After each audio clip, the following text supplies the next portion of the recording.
Just over a month after swearing his loyalty, faith and truth to his king and father at the coronation service, the Prince of Wales has made a pledge to the country that he will make homelessness in Britain rare, brief and unrepeated.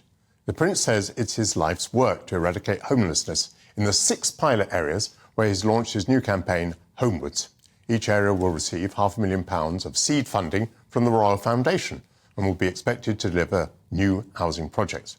William was taken as a child to Centre Point, the charity for young homeless people, by his mother, Princess Diana. And one of my guests was there at the time, Michael Cole, formerly royal correspondent of the BBC. I'm also pleased to be joined by Matt Downey, the Chief Executive of Crisis. And I'll start with Matt, if I may, who I believe, Matt, you have had discussions with the Prince of Wales about the project. How did you gauge the level of his commitment? Well, I went into the discussions with him knowing that he already had a commitment. As you say, he's a patron of 2 wonderful homelessness organisations and has talked about this issue behind the scenes for a number of years, actually. And you know, during the pandemic, he was involved in some of the discussions around the response to homelessness. You know, government ministers know he cares about this issue behind the scenes. Anyone in the homelessness sector knows that he cares about this issue, and really now the rest of the country knows. So I was able to speak to him about it, and you really can tell the difference when you're speaking to somebody who cares about this issue compared to some people who might just want to associate with it for a fleeting moment, or you know, have a piece of PR around it. So it's definitely genuine. And, you know, for us, this is a great moment to see the issue having more profile. Michael Cole, the question of homelessness has been pretty prominent for, I would say, about 4 decades. I remember Tony Blair pledged to deal with it, but as far as I'm aware, the problem has continued. Why would the Prince of Wales be able to solve a problem which politicians have not been able to solve in 40 years? Well, as you know, Michael, better than anybody, every major question is at its heart political. And if you delve a little bit deeper after that, it becomes theological. So everything the Prince says and does will be looked at through a political prism. But this, as the previous speaker said, is not a whim on his part. It's not something he's come to lately. He was only 11 years old when he also went to The Passage, which was another brilliant homelessness charity set up by the late Cardinal Basil Hume, who I had the pleasure of knowing slightly and interviewing on 2 occasions. And he's been committed to that. And it is an issue which transcends politics, because all the major political parties are committed to eradicating homelessness. And he can go into this with quite a great deal of confidence. And let's look at really what we're talking about. Look at him here.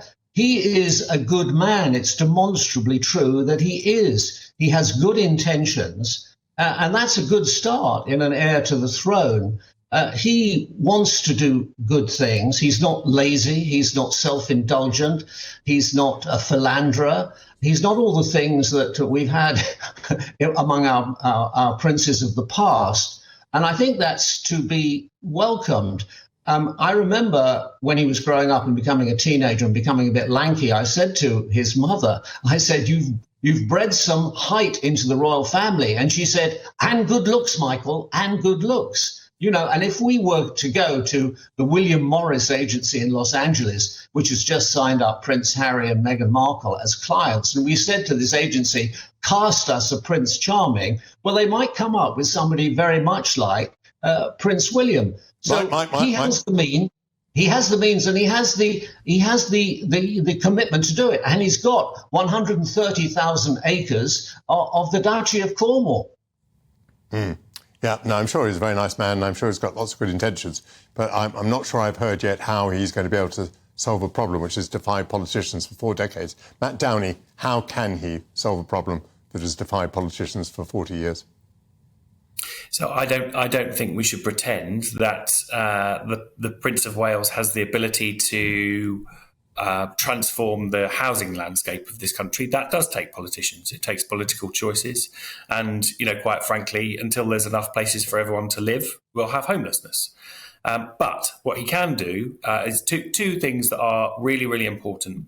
One is practical, and as you said in your introduction, he is helping 6 locations to do something different, to do something new, and to effectively try new ways of tackling this issue with some funding. The second thing is, and it won't have escaped your notice, that the language here is about ending homelessness. It's not about managing it or putting up with it or kind of just tweaking the edges here, there, or doing small things. This is about working backwards from a common shared aim that we should all have.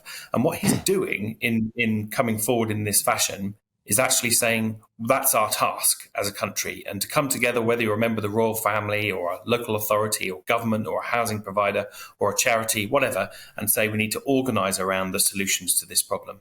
So he can't do everything, and he shouldn't do everything that's political, but what he can do is raise the bar of ambition in the country. An interesting discussion. I would say, in response to what you just said, Matt Downey, that he's speaking the language of political slogans. I think he is over-promising. I think you've more or less said that yourself. And that is, I think, what worries me. I don't think a royal should be involved in politics at all, but if he goes into politics over-promising, that seems to me to be quite full of danger. But unfortunately, we can't discuss that anymore at the moment. I thank you both, Matt Downey and Michael Cole.